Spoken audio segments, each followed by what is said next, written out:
wabunge wako hapa. Tumebadilisha sheria ya National Government Constituency Development Fund. Kwa sababu mimi nasikia tu watu wanaongea hapa, iko fulani, mdosi fulani anatakana apatiwe kazi. Iko Christopher na nitatafutia yeye kazi. Iko Sami Koech, tutapatia yeye kazi. Iko wao wengine tutapatia kazi. Sasa nyinyi mnasema hawa watu wako mbele na wale wako nyuma, siku yao itafika siku gani? Sio kama tunaelewana? Tuko pamoja?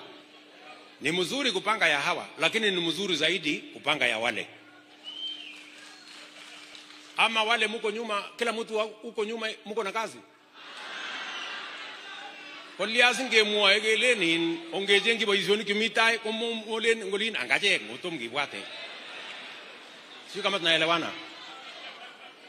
Ni mnanisikia? Tumekubaliana na hawa wabunge. Na mimi nataka mnisikize kwa makini kwa sababu we are repairing the country. Tunatengeneza Kenya. Hatuwezi kutengeneza Kenya vile mambo imeendelea siku yote.